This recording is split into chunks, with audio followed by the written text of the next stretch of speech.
وہ آدمی جس میں تنہائی میں اللہ کا ذکر کیا، اللہ کو یاد کرنے بیٹھ گیا، کوئی دیکھنے والا نہیں تھا، وہ تنہا تھا، حجرے میں تھا، اپنے بند کمرے میں تھا، اپنے رب کو یاد کیا۔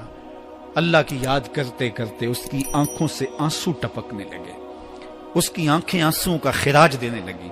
تو میرے اور آپ کے آقا و مولا نے فرمایا کہ یہ آنسو اتنے قیمتی ہیں، ان آنسوؤں کے بدلے میں قیامت کے دن اسے عرش الہی کا سایہ نصیب ہوگا، عرش الہی کا سایہ اسے نصیب ہوگا ان آنسوؤں کے بدلے میں۔ رومی علیہ رحمہ فرماتے ہیں جہاں پانی گرتا ہے وہاں سبزہ اگتا ہے، جہاں آنسو گرتے ہیں وہاں رحمت اترتی ہے۔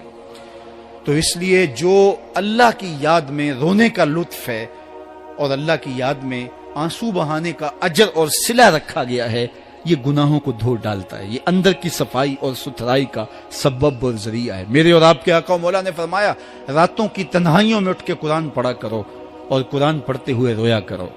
پھر فرمایا فَإِلَّمْ تَبْكُوا فَتَبَاكُوا، اگر رونا نہ آئے تو رونے کی کوشش کیا کرو۔ حضرت داتا گنج بخش علی حجویری سے ایک مرید نے کہا حضرت اگر رونے کی کوشش کریں پھر بھی رونا نہ آئے، فرمایا پھر اپنے مقدر پہ رویا کرو۔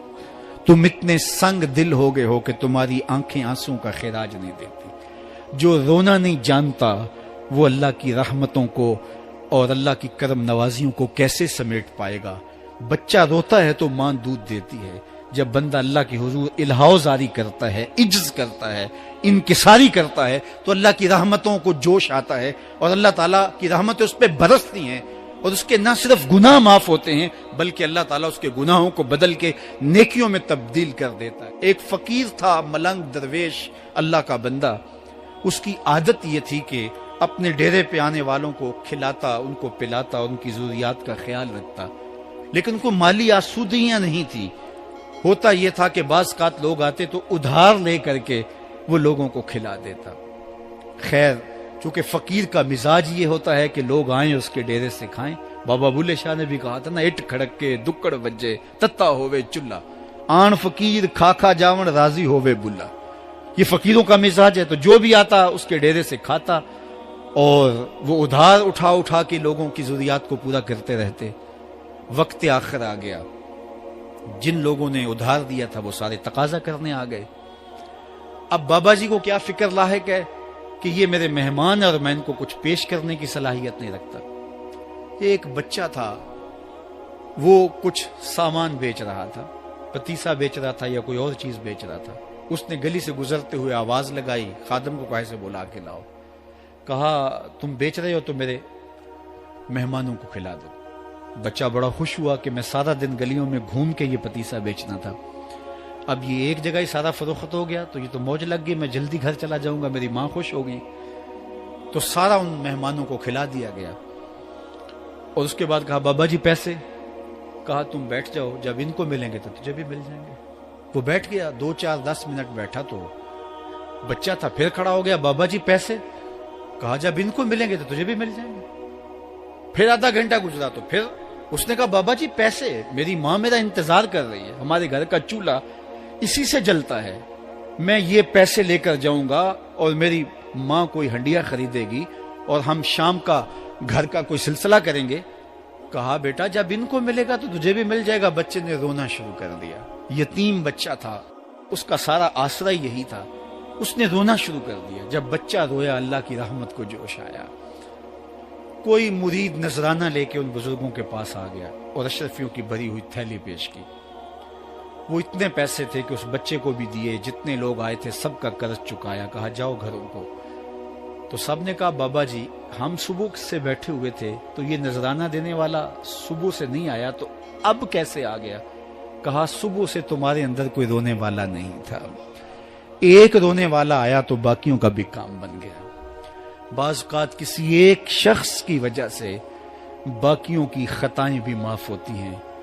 آج ہم اجتماعی طور پہ تا حد نظر اندر باہر اوپر نیچے اتنے لوگوں کے ہجوم میں اللہ کی بارگاہ سے یہ توقع رکھتے ہیں کہ مالک کتنے ہجوم میں کوئی ایک تو ہوگا جو تیرا لاڈلا ہوگا، کوئی ایک تو ہوگا جو تیرا بہت قریبی ہوگا، کوئی ایک تو ہوگا جس پہ تیری رحمتیں برسیں گی۔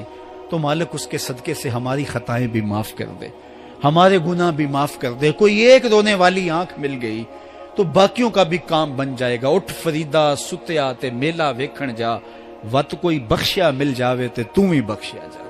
میرے مالک ہم سب کی خطائیں معاف کر دے, ہم سب سے درگزر فرما, اور ہم سب کے باطن کو ستھرائیاں دے دے, ہمارے اندر کو پاکیزگیاں دے دے. بہت وقت میں نے اور آپ نے صاحب گزار لیا, تیزی کے ساتھ زندگی بیت رہی ہے. میں اگر اپنے آپ کو دیکھوں تو میری زندگی کتنی بہاریں کاٹ چکی ہے. اگر آپ اپنے آپ کو دیکھیں, کوئی 60 سال, کوئی 20 سال, کوئی 25 سال, زندگی تیزی کے ساتھ گزر رہی ہے. بندہ جب سوچتا ہے کہ میں 40 سال کا ہو گیا ہوں تو آگے میری زندگی کے اگر 30 سال بھی ہیں تو 30 سال تو کافی ہیں, لیکن وہ پیچھے اگر پلٹ کے دیکھے تو 40 سال یوں گزر گئے جس طرح چٹکی بجائی جاتی ہے. جب چٹکی بجانے کے وقت میں 40 سال گزر گئے محسوس ہوتے ہیں, تو جو باقی 30 سال اگر ہوئے بھی وہ تو گمان ہے میرا, وہ تو گمان ہے آپ کا. ہمیں تو ایک سانس کا بھی نہیں پتا. پوچھا گیا زندگی اور موت کے بارے میں کیا خیال ہے, کہا فجر پڑی ہے, پتہ نہیں ظہر پڑھ سکیں گے یا کہ نہیں. کہا اتنی لمبی امیدیں لگائے بیٹھے ہو, کہا ظہر پڑی ہے, پتہ نہیں عصر پڑھنے کا موقع نصیب ہوتا ہے کہ نہیں. کہا یہ بھی طول عمل ہے. ایک بولا عصر پڑی ہے, پتہ نہیں مغرب پڑھ سکیں گے یا کہ نہیں. کسی نے کہا ایک رکعت پڑی ہے, پتہ نہیں دوسری رکعت بھی پڑھنا نصیب ہوتی ہے یا نہیں. کہا یہ سب تمہارے منہوں کی باتیں ہیں. میں تو کہتا ہوں ایک طرف سلام پھیرا ہے, پتہ نہیں دوسری طرف سلام بھی پھیر سکیں گے یا کہ نہیں. کیا موت اتنی قریب نہیں ہے؟ ہم نے اپنی آنکھوں کے سامنے لوگوں کو جدا ہوتے یوں نہیں دیکھا ہے. ہم کہتے ہیں اس کی خبر سنا رہے ہو موت کی, یہ تو میں نے ابھی سبزی والی دکان پہ دیکھا تھا. لیکن جب موت آتی ہے تو ایک لمحے کا تقدم اور تاخر نہیں ہوتا.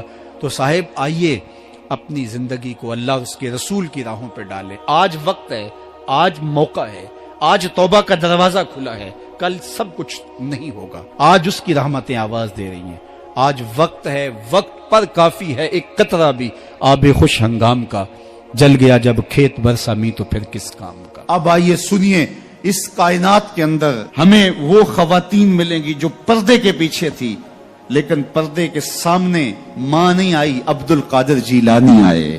ماں پردے کے پیچھے تھی, پردے کے سامنے فرید الدین گنج شکر آئے. ماں پردے کے پیچھے تھی, مہر و ماں نے بھی آنچل نہیں دیکھا, لیکن پردے کے سامنے کربلا میں حسین ابن علی آئے. تو یہ پردے کے سامنے آئے, وہ پردے کے پیچھے تھی.